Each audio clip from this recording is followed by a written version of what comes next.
ఇక డీటెయిల్స్ చూస్తే ముఖ్యమంత్రి చంద్రబాబు ఉమ్మడి అనంతపురం జిల్లా మడకసిరి మండలం గుండుమల గ్రామానికి వెళ్లారు. అక్కడ ఎన్టీఆర్ భరోసా సామాజిక పెన్షన్ల పంపిణీ ప్రక్రియలో స్వయంగా పాల్గొన్నారు. గ్రామంలో పలువురు లబ్ధిదారుల ఇళ్లకు వెళ్లి తన చేతుల మీదుగా పెన్షన్ అందించారు. వారితో మాట్లాడి సమస్యలు తెలుసుకున్నారు. వితంతు మహిళ ఓబులమ్మ ఇంటికి వెళ్లిన చంద్రబాబు ఆమెకు పెన్షన్ అందజేశారు. వైసీపీ ప్రభుత్వం అన్ని వ్యవస్థలను నిర్వీర్యం చేసిందని ఏపీ ముఖ్యమంత్రి చంద్రబాబు మండిపడ్డారు. అవినీతి, విధ్వంసం, అసమర్థ పాలనతో రాష్ట్రాన్ని నిర్వీర్యం చేశారని ఆగ్రహం వ్యక్తం చేశారు. శ్రీ సత్యసాయి జిల్లా మడకశిర మండలం గుండుమలలో నిర్వహించిన ప్రజావేదికలో పింఛన్ లబ్ధిదారులతో సీఎం ముఖాముఖి నిర్వహించారు. ఈ సందర్భంగా సీఎం మాట్లాడుతూ ప్రజల ఆస్తులకు రక్షణగా ఉండాల్సిన వారే వైఎస్సార్ కాంగ్రెస్ పార్టీ పాలనలో ఇష్టానుసారం దోపిడీ చేశారని విమర్శించారు. సర్వే రాళ్ల కోసం 700 కోట్లు ఖర్చు చేసి వాటిపై కూడా ఫోటోలు వేయించుకున్నారని విమర్శించారు. 5 ఏళ్లలో పేదలకు ఇళ్లు కట్టలేదు కానీ ఋషికొండలో ప్యాలెస్ కట్టారని పేర్కొన్నారు. మేం పాలకులం కాదు, సేవకులమని గుర్తించాలని అన్నారు. వాస్తవాలు తెలియాలని 7 శ్వేతపత్రాలు విడుదల చేశామని వెల్లడించారు. ప్రజల ఆదాయం పెంచే కార్యక్రమాలు చేపడుతున్నామని, రాళ్లసీమను రతనాలసీమగా చేసే బాధ్యత మాదని అన్నారు. తెలుగుదేశం పార్టీ హయాంలో సాగునీటికి 68,000 కోట్లు ఖర్చు చేశామని, కరువు జిల్లాల్లో కియా మోటార్స్ను ఏర్పాటు చేశామని వివరించారు. పోలవరం పూర్తి చేసి నదులు అనుసంధానిస్తే కరువు ఉండదని పేర్కొన్నారు. అనంతపురం జిల్లాను సస్యశ్యామలం చేస్తామని సీఎం వెల్లడించారు. విధ్వంసం అయితే పరాకాష్ఠకెళ్లే పరిస్థితికి వచ్చింది. ఎక్కడ చూసినా దోపిడీ ఇష్టానుసారంగా చేశారు. ప్రజల ఆస్తులకు రక్షణగా ఉండవలసిన వ్యక్తులు ప్రజల ఆస్తుల్ని ఎక్కడికక్కడ దోచుకుని మనలందరినీ కూడా ఇబ్బంది పెట్టే పరిస్థితికి వచ్చారు. ఎవరైతే ప్రభుత్వంలో ఉండే వ్యక్తులు ప్రభుత్వ ఆదాయాన్ని పెంచాలి, సంపద సృష్టించాలి, సృష్టించిన సంపద ద్వారా వచ్చే ఆదాయాన్ని మళ్ళా పేదవాళ్ళకి ఇవ్వాల్సిన అవసరం ఉంది. అది కూడా ఇవ్వకుండా నిర్వీర్యం చేసి ఈరోజు ఆదాయం అయితే నిల్లు, అప్పులైతే ఫుల్ చేసే పరిస్థితికి వచ్చారు. విలాసవంతమైన జీవితానికి అలవాటయ్యారు. ఒక విషయం మీరు చూడండి, రాయలసీమలో రైతులకు డ్రిప్ ఇరిగేషన్ ఇవ్వలేరు. ఒక్క సాక్షి పేపర్కు 403 కోట్ల రూపాయలు అడ్వర్టైజ్మెంట్కి ఇచ్చుకున్నారు. ఎవడబ్బ సొమ్మని అడుగుతున్నా మీ ద్వారా ఈ ఆనాటి ప్రభుత్వాన్ని. అంటే మీకు భయం కానీ లేకపోతే రేపు రాబోయే రోజులు ఏమైనా జరుగుతుందని కానీ భయం లేకుండా పోయారు. మనకు రోడ్లు వేయలేరు, ఇక్కడ రిజర్వాయర్లు కట్టలేరు. కానీ మీరు చూస్తే సర్వే పేరు పెట్టి ఆ సర్వేకి రాళ్లు వేయడానికి 700 కోట్ల రూపాయలు ఖర్చు పెట్టారు. 700 కోట్ల రూపాయలు రాళ్లు తయారు చేసి ఫోటో వేసుకున్నారు. శ్మశానంలో ఎట్లయితే ఫోటో పెడతామని చనిపోయిన వాళ్ళకి ఆ మాదిరిగా ఫోటోలు వేసుకునే పరిస్థితికి వచ్చారు. వైసీపీ అధినేత జగన్మోహన్ రెడ్డి పార్టీ నాయకులతో భేటీ అవుతున్నారు. తాడేపల్లిలోని తన నివాసంలో గురువారం నాడు గ్రేటర్ విశాఖ వైఎస్ఆర్సీపీ కౌన్సిలర్తో సమావేశమయ్యారు. ప్రతి ఒక్కరిని ఆప్యాయంగా పలకరించి వారికి ధైర్యాన్ని నింపారు. తాడేపల్లిలోని మాజీ సీఎం జగన్ క్యాంపు కార్యాలయం నాయకులు, కార్యకర్తల రాకతో సందడి నెలకొంది. రాష్ట్రంలోని పలు ప్రాంతాల నుంచి జగన్ను కలిసేందుకు ప్రతిరోజు పార్టీ శ్రేణులు తరలివస్తున్నారు. ఈ సందర్భంగా తనను కలిసేందుకు వచ్చిన అభిమానులు, కార్యకర్తలు, నాయకులకు సమయం కేటాయించి ఆప్యాయతగా పలకరించి వారికి ధైర్యాన్ని నింపారు. గురువారం గ్రేటర్ విశాఖ వైఎస్ఆర్సీపీ కౌన్సిలర్లతో సమావేశమయ్యారు. వచ్చిన ప్రతి ఒక్కరిని హత్తుకుని పేరు పేరున ఆప్యాయతగా పలకరించారు. రానున్న రోజుల్లో పార్టీ పటిష్టతకు తీసుకోవాల్సిన కార్యక్రమాలపై చర్చించారు. పార్టీ అండగా ఉంటుందని, ఎవరూ అధైర్యపడవద్దని ధైర్యాన్ని నింపుతూ భరోసా ఇచ్చారు. ఈ సందర్భంగా వచ్చిన వారితో జగన్ ఫోటోలు దిగారు. ఈ సందర్భంగా పార్టీ కౌన్సిలర్లు జగన్ను శాల్వాతో సత్కరించారు. ఆగస్టు 5, 6 తేదీల్లో 2 రోజుల పాటు జరిగే కలెక్టర్ల కాన్ఫరెన్స్ నిర్వహణకు సంబంధించి సచివాలయంలో ఏర్పాట్లను రెవెన్యూ శాఖ ప్రత్యేక ప్రధాన కార్యదర్శి ఆర్పి సిసోడియా సమీక్షించారు. ఇందులో సీసీఎల్ఏ జయలక్ష్మి, గుంటూరు కలెక్టర్ నాగలక్ష్మి, సాధారణ పరిపాలనా శాఖ అధికారులు హాజరయ్యారు. కలెక్టర్ కాన్ఫరెన్స్కు అవసరమైన ఏర్పాట్లు చేయాలని అధికారులకు ఈ సందర్భంగా స్పెషల్ సీఎస్ సిసోడియా ఆదేశించారు. ఈ నెల 5, 6 తేదీల్లో 2 రోజుల పాటు రాష్ట్ర సచివాలయం 5వ భవనంలో కలెక్టర్ల సమావేశాన్ని నిర్వహించనున్నట్లు రాష్ట్ర రెవెన్యూ శాఖ ప్రత్యేక ప్రధాన కార్యదర్శి ఆర్పి సిసోడియా వెల్లడించారు. ఈ మేరకు నిన్న రాష్ట్ర సచివాలయంలో సీసీఎల్ఏ జి జయలక్ష్మితో కలిసి సంబంధిత శాఖల అధికారులతో సన్నాహక ఏర్పాట్లపై ఆయన సమీక్షించారు. ఈ సందర్భంగా సిసోడియా మాట్లాడుతూ ఈ నెల 5, 6 తేదీల్లో జిల్లా కలెక్టర్ల సమావేశాన్ని నిర్వహించడం జరుగుతుందని, మొదటి రోజు కలెక్టర్లతోనూ, రెండవ రోజు కలెక్టర్లు, ఎస్పీలతో కలిసి సంయుక్త సమావేశం నిర్వహించనున్నట్లు తెలియజేశారు. 5వ తేదీ ఉదయం 10 గంటల నుండి 11 గంటల వరకు కలెక్టర్ల సమావేశం ప్రారంభోత్సవ కార్యక్రమం ఉంటుందని పేర్కొన్నారు. 2 రోజుల్లోనూ ఉదయం 10 గంటల నుండి సాయంత్రం 6 గంటల వరకు కలెక్టర్ల సమావేశం ఉంటుందని స్పెషల్ సీఎస్ సిసోడియా పేర్కొన్నారు. జిల్లా కలెక్టర్ల సమావేశానికి సంబంధించి చేయాల్సిన ఏర్పాట్లపై ఆయా శాఖల అధికారులకు స్పెషల్ సీఎస్ ఆర్పి సిసోడియా ఆదేశాలు జారీ చేశారు. ఈ సమావేశానికి హాజరయ్యే కలెక్టర్లు, ఎస్పీలకు తగిన రవాణా, వసతి వంటి ఏర్పాట్లు చూడాలని ఎన్టీఆర్ జిల్లా కలెక్టర్ సృజనను ఆదేశించారు. అలాగే కలెక్టర్ల సమావేశ నిర్వహణకు అవసరమైన వివిధ సహాయ సిబ్బందిని సమకూర్చేందుకు చర్యలు తీసుకోవాలని గుంటూరు జిల్లా కలెక్టర్ నాగలక్ష్మిని ఆదేశించారు. అదేవిధంగా భద్రత, అగ్నిమాపక సంబంధిత భద్రతా చర్యలను గుంటూరు రేంజ్ ఐజీ సర్వశ్రేష్ఠ త్రిపాఠి, సచివాలయ ఎస్పీ ఎఫ్ అధికారులు చూడాలని చెప్పారు. కలెక్టర్ల సమావేశానికి సంబంధించి రాష్ట్ర ముఖ్యమంత్రి వర్యులు, ఉప ముఖ్యమంత్రి, మంత్రివర్యులు, ప్రభుత్వ ప్రధాన కార్యదర్శి, ప్రత్యేక ప్రధాన కార్యదర్శులు, ముఖ్య కార్యదర్శులు, శాఖాధిపతులకు ఆహ్వానాలు పంపే ఏర్పాట్లను సాధారణ పరిపాలనా శాఖ చేయాలని ప్రత్యేక ప్రధాన కార్యదర్శి ఆర్పి సిసోడియా చెప్పారు. అదేవిధంగా power point presentation, audio, video system, media coverage, minutes record వంటి అంశాలకు సంబంధించి ఐటీ&సి ప్రణాళికలు, ఐఎన్పిఆర్, సిఆర్డీఏ విభాగాల అధికారులు తగు చర్యలు తీసుకోవాలని సిసోడియా ఆదేశించారు. ఏపీలో పెన్షన్ల పంపిణీ కార్యక్రమం జోరుగా సాగింది. తొలి రోజే 96% పెన్షన్లను ప్రభుత్వం పంపిణీ చేసింది. మిగిలిన 4% పెన్షన్ల పంపిణీకి సచివాలయ ఉద్యోగులు ప్రయత్నాలు చేస్తున్నారు. మంత్రులు, ఎమ్మెల్యేలు, కూటమి నేతలు లబ్ధిదారుల ఇంటికి వెళ్లి నేరుగా పెన్షన్ను అందించారు. ఆంధ్రప్రదేశ్ వ్యాప్తంగా ఎన్టీఆర్ భరోసా పెన్షన్ల పంపిణీ దాదాపుగా పూర్తయింది. రాష్ట్ర వ్యాప్తంగా 96% పెన్షన్ల పంపిణీ పూర్తి చేశారు. తొలి రోజునే 96% పెన్షన్లను ప్రభుత్వం పంపిణీ చేసింది. ఒక్క రోజులోనే పెన్షన్ల పంపిణీని పూర్తి చేయాలని ప్రభుత్వం లక్ష్యంగా పెట్టుకుంది. గ్రామ, వార్డు సచివాలయాల కార్యదర్శుల ద్వారా ప్రభుత్వం పెన్షన్ల పంపిణీ చేపట్టింది. సాయంత్రం 4 గంటల సమయానికి 96% పెన్షన్లు పంపిణీ పూర్తి చేసింది. మిగిలిన 4% పెన్షన్లు పంపిణీ పూర్తి చేసేలా సచివాలయ ఉద్యోగులు ప్రయత్నాలు చేస్తున్నారు. అత్యధికంగా కృష్ణా జిల్లా, అత్యల్పంగా అల్లూరు జిల్లాలో పెన్షన్ల పంపిణీ జరిగింది.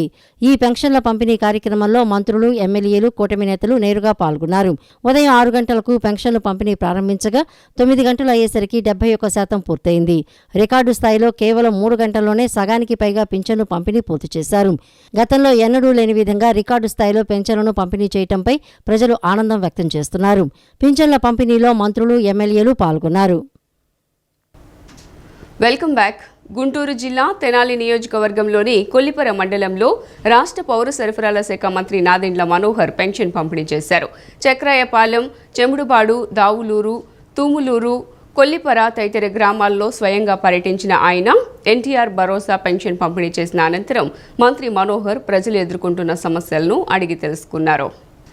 చింతలపూడి ఎత్తిపోతల పథకాన్ని 2-3 ఏళ్లలో పూర్తి చేసి రైతుల కళ్లల్లో ఆనందం చూస్తామని మంత్రి పార్థసారథి పేర్కొన్నారు. మల్లవల్లి పారిశ్రామిక వాడకు మళ్లీ పూర్వ వైభవం తీసుకువస్తామని వెల్లడించారు. ప్రజల ఆశలు, ఆకాంక్షలకు అనుగుణంగా పనిచేయటమే ప్రభుత్వ లక్ష్యమన్నారు.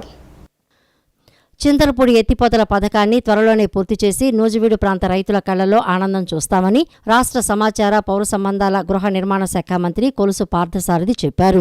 ముసునూరు మండలం కాట్రేనిపాడు గ్రామంలో ఎన్టీఆర్ భరోసా పెన్షన్లను ఇంటింటికి వెళ్లి మంత్రి అందజేశారు.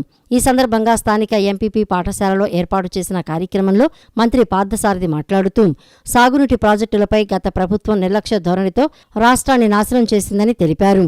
రాష్ట్ర ముఖ్యమంత్రి చంద్రబాబు నాయుడు సాగునీటి ప్రాజెక్టులకు అత్యంత ప్రాధాన్యత ఇచ్చి గత ప్రభుత్వం నిర్లక్ష్యం చేసిన వాటిలో ప్రధానమైన 5 సాగునీటి ప్రాజెక్టులు పూర్తి చేసేందుకు నిర్ణయించుకున్నారని, వాటిలో చింతలపూడి ఎత్తిపోతల పథకం కూడా ఒకటని మంత్రి చెప్పారు. చింతలపూడి ఎత్తిపోతల పథకం పనులు ఈ రోజు నుంచే మళ్లీ ప్రారంభిస్తున్నామని, నూజివీడు ప్రాంతంలో నాగార్జున సాగర్కు సంబంధించిన కాలువలు ఇప్పటికే ఉన్నందున చింతలపూడి ఎత్తిపోతల పథకం ద్వారా సాగునీరు అందించి నూజివీడు ప్రాంత రైతుల సాగునీటి సమస్యకు శాశ్వత పరిష్కారం అందిస్తామని మంత్రి చెప్పారు. గతంలో తమ ప్రభుత్వ హయాంలో మల్లవల్లిలో పారిశ్రామిక వాడ ఏర్పాటులో అశోక్ లేలాండ్ వంటి దిగ్గజ కంపెనీలు తమ పరిశ్రమలను ఏర్పాటు చేశాయని, కానీ గత ప్రభుత్వ నిర్లక్ష్యంతో అవి మన రాష్ట్రాన్ని వీడి వెళ్లిపోయాయని అన్నారు. రాష్ట్ర ముఖ్యమంత్రి చంద్రబాబు నాయుడు చొరవతో మళ్లీ మల్లవల్లిలో పరిశ్రమల ఏర్పాటుకు అంగీకరించాయని తెలియజేశారు. దీంతో ఈ ప్రాంత యువతకు మరిన్ని ఉద్యోగావకాశాలు కలుగుతాయని మంత్రి చెప్పారు. ప్రజల ఆశలు ఆకాంక్షలకు అనుగుణంగా పనిచేయటమే ప్రభుత్వ లక్ష్యమని అన్నారు. గత 5 సంవత్సరాల కాలంలో నిరంకుశ పాలన కారణంగా రాష్ట్రంలో అభివృద్ధి అనేది జరగలేదని, బాధ్యతారాహిత్యమైన పాలనకు ఇది నిదర్శనమని పేర్కొన్నారు. గతంలో తమ ప్రభుత్వంలో పేదలకు ఇళ్లు మంజూరు చేసిన వారి బిల్లులను గత ప్రభుత్వం చెల్లించలేదని, కొంతమందికి ప్రారంభ దశలో ఉన్న ఇళ్ల నిర్మాణాలను కూడా పూర్తి చేయలేదని అన్నారు. ఈ సమస్యను ముఖ్యమంత్రి దృష్టికి తీసుకురాగా ఇళ్ల బిల్లులు, చెల్లింపులు, ఇళ్ల నిర్మాణం ప్రారంభ దశలో ఉన్న వారికి కొత్త ఇళ్లు మంజూరు చేస్తామని హామీ ఇచ్చారు. ఈ నియోజకవర్గ ప్రజలకి పెద్ద పాలేలాగా పనిచేస్తానని చెప్పేసి ఈ రోజు కూడా గెలిచిన తర్వాత కూడా అదే మాట చెప్తున్నాను. ఈ నియోజకవర్గ ప్రజలకి పెద్ద పాలేరులాగానే పనిచేస్తానని చెప్పేసి మీ అందరికీ శవనిగా మనవి చేస్తున్నాను. ఈ నియోజకవర్గ అభివృద్ధి కోసం మనకు కావాల్సింది చింతలపూడి ప్రాజెక్టు. ఆ చింతలపూడి ప్రాజెక్టును పూర్తి చేసే బాధ్యత నాదని చెప్పేసి మరొకసారి మీ అందరూ కూడా సవినీయంగా మనవి చేస్తామని నేను ఇప్పటికే ముఖ్యమంత్రి గారితో, ఇరిగేషన్ మంత్రి గారితో అనేక సార్లు నేను చర్చించడం జరిగింది. తప్పకుండా రాష్ట్ర ప్రభుత్వం తీసుకున్న 5 అత్యంత ప్రాధాన్యత కలిగిన ప్రాజెక్టులో మన చింతలపూడి ప్రాజెక్టు కూడా ఒకటని చెప్పేసి మీకు మనవి చేస్తానని నేను తప్పకుండా రాబోయే 2-3 సంవత్సరాల్లో ఆ చింతలపూడి ప్రాజెక్టును పూర్తి చేసి మన రైతుల కళ్ళల్లో ఆనందం చూడటమే నా లక్ష్యం చెప్పేసి కూడా మీకు మనవి చేస్తాను నేను. తప్పకుండా అదేవిధంగా గ్రామాల్లో సీసీ రోడ్లు, డ్రైన్లు ఏదైతే చెప్పారో తప్పకుండా ఒక 2-3 నెలల్లో ఆ పనులు కూడా ప్రారంభించడానికి కావాల్సిన నిధులు కొంతమేరకు నేను సమకూర్చుకోగలిగాను. నేను ఆ నిధులతో అన్నవరంలో రోడ్లు కానివ్వండి, చాలామంది ఇంటింటికి తిరిగినప్పుడు చూపించారు, సారథి గారు ఈ రోడ్డు చాలా ఇబ్బంది పడుతున్నాం, మేము ఈ రోడ్డు వేయాలి, డ్రైనేజీ కావాలన్నారు, కరెంటు సమస్యలు కావాలన్నారు, వాటన్నిటితో కూడా తప్పకుండా పూర్తి చేస్తారని చెప్పేసి మీకు మనవి చేస్తూ, ఎస్సీ వర్గీకరణపై సుప్రీంకోర్టు తీర్పును వైసీపీ స్వాగతిస్తోందని మాజీ మంత్రి ఆదిమూలపు సురేష్ పేర్కొన్నారు. అణగారిన కులాల్లో ఏ 2 వర్గాలు కూడా 2 కళ్లు మాదిరిగానే వైఎస్ఆర్ కాంగ్రెస్ పార్టీ భావించిందన్నారు. సుప్రీంకోర్టు తీర్పు ఎస్సీలను బలోపేతం చేయడానికి వినియోగించాలని ఆయన కోరారు. సమాజంలో అట్టడుగు వర్గాల అభ్యున్నతే వైఎస్సార్ కాంగ్రెస్ పార్టీ లక్ష్యమని, రాజకీయంగా, సామాజికంగా, ఆర్థికంగా ఆయా వర్గాలు సాధికారత సాధించాలన్న సమున్నత ఉద్దేశంతో రాజకీయ పార్టీగాను 5 ఏళ్ల పరిపాలనలోనూ పార్టీ అనేక చర్యలు తీసుకుందని మాజీ మంత్రి ఆదిమూలపు సురేష్ వెల్లడించారు. వైఎస్ జగన్మోహన్ రెడ్డి ప్రభుత్వ హయాంలో ఇచ్చిన మంత్రి పదవులతో పాటు నామినేటెడ్ పదవుల కేటాయింపు, అమలు చేసిన పథకాలు, ఏర్పాటు చేసిన కార్పొరేషన్లు దీనికి నిదర్శనంగా నిలుస్తాయని ఆయన గుర్తు చేశారు. అణగారిన కులాల్లో ఏ 2 వర్గాలు ఉన్నా కూడా 2 కళ్లు మాదిరిగానే వైఎస్ఆర్ కాంగ్రెస్ పార్టీ భావించిందన్న ఆయన అలాగే చూసిందని కూడా చెప్పుకొచ్చారు. ఎస్సీ వర్గీకరణ విషయంలో ఈరోజు సుప్రీంకోర్టు ఇచ్చిన తీర్పు కూడా షెడ్యూల్ కులాల అభ్యున్నతికి తోడ్పడాలన్నదే వైఎస్ఆర్ కాంగ్రెస్ పార్టీ ఉద్దేశమని మాజీ మంత్రి స్పష్టం చేశారు. ఎస్సీల వర్గీకరణపై గౌరవ సుప్రీంకోర్టు ఇచ్చిన తీర్పును అవకాశవాద రాజకీయాలకు వినియోగించుకోకుండా ఆ తీర్పు స్ఫూర్తిని మనసా, వాచా, కర్మేనా అందరికీ న్యాయం జరిగేలా చూడాలని, అలాగే ఆ తీర్పును ఎస్సీలను బలోపేతం చేయడానికి వినియోగించాలని వైఎస్ఆర్ కాంగ్రెస్ పార్టీ మనస్ఫూర్తిగా కోరుకుంటోందని ఆదిమూలపు సురేష్ వివరించారు. సామాజికంగా, రాజకీయంగా, ఆర్థికంగా ఆయా వర్గాల సాధికారతే సాధించాలనే సమున్నత ఉద్దేశంతో రాజకీయ పార్టీగా 5 ఏళ్ల పరిపాలనలో వైఎస్ఆర్ కాంగ్రెస్ పార్టీ అనేక చర్యలు తీసుకుందని చెప్పి కూడా మనం చేస్తా ఉన్నాం. శ్రీ వైఎస్ జగన్మోహన్ రెడ్డి గారి ప్రభుత్వం హయాంలో అమలు చేసినటువంటి పథకాలు, ఇచ్చిన మంత్రి పదవులతో పాటు నామినేటెడ్ పదవుల కేటాయింపు, ఏర్పాటు చేసినటువంటి కార్పొరేషన్లు ఇవన్నీ కూడా నిదర్శనంగా నిలుస్తాయి. అణగారిన కులాల్లో ఏ 2 వర్గాలున్నా కూడా వైఎస్ఆర్ కాంగ్రెస్ పార్టీ అవి 2 కళ్లుగా భావించింది, అలాగే చూసింది కూడా. ఎస్సీ వర్గీకరణ విషయంలో ఇవాళ గౌరవ సుప్రీంకోర్టు ఇచ్చిన తీర్పు కూడా షెడ్యూల్డ్ కులాల అభ్యున్నతికి తోడ్పడాలన్నదే వైఎస్ఆర్ కాంగ్రెస్ పార్టీ యొక్క ముఖ్య ఉద్దేశం. గౌరవ సుప్రీంకోర్టు ఇచ్చిన తీర్పును అవకాశవాద రాజకీయాలకు వాడుకోకుండా తీర్పు, ఈ యొక్క సుప్రీంకోర్టు యొక్క తీర్పు స్ఫూర్తి ఏదైతే ఉందో ఆ స్ఫూర్తిని మనసా, వాచా, కర్మేణ అందరికీ న్యాయం జరిగేలా ఎస్సీలను బలోపేతం చేయడానికి వినియోగించాలని వైఎస్ఆర్ కాంగ్రెస్ పార్టీ మనస్ఫూర్తిగా కోరుకుంటాం. ఇంద్రకీలాద్రి అభివృద్ధికి నిధులు మంజూరు చేయాలంటూ కేంద్ర మంత్రి గజేంద్ర సింగ్ షెకావత్కు విజయవాడ ఎంపీ కేశినేని చిన్ని వినతి పత్రాన్ని అందించారు. ప్రసాద్ పథకం కింద 100 కోట్ల రూపాయలు మంజూరు చేయాలని ఆయన కోరారు. కేంద్ర పర్యాటక సాంస్కృతిక శాఖ మంత్రి గజేంద్ర సింగ్ షెకావత్ను విజయవాడ ఎంపీ కేశినేని శివనాథ్ చిన్ని కలిశారు. ఇంద్రకీలాద్రి అభివృద్ధి కోసం ప్రసాద్ పథకం కింద 100 కోట్ల రూపాయలు మంజూరు చేయాలని ఎంపీ కేశినేని శివనాథ్ కోరారు. దుర్గా మల్లేశ్వర స్వామివారి దేవస్థానం అభివృద్ధి కోసం నిధులు మంజూరు చేయాలని వినతిపత్రం అందజేశారు. ఇంద్రకీలాద్రిపై అమ్మవారిని దర్శించుకునేందుకు వచ్చే భక్తుల భవిష్యత్తు అవసరాలను దృష్టిలో పెట్టుకుని చేపట్టాల్సిన అభివృద్ధి కార్యక్రమాలు, నిర్మాణాల ప్రతిపాదనల వివరాలు వినతిపత్రంలో వివరించారు. ఇప్పటికే రెవెన్యూ శాఖ దుర్గా మల్లేశ్వర స్వామివారి దేవస్థానం ఆలయ ఈవో ప్రతిపాదనలు పంపించిన విషయాన్ని తెలియజేశారు. ఆంధ్రప్రదేశ్ రాష్ట్రంలో తిరుమల దేవస్థానం తర్వాత అతిపెద్ద దేవస్థానంగా ప్రసిద్ధి పొందిన శ్రీ దుర్గా మల్లేశ్వర స్వామివారి దేవస్థానాన్ని రోజుకి 25,000 మంది భక్తులు దర్శించుకుంటారని, శుక్రవారం, శనివారం, ఆదివారాల్లో 50,000 మందికి పైగా భక్తులు అమ్మవారిని దర్శించుకునేందుకు తరలివస్తారని కేశినేని చిన్ని తెలియజేశారు.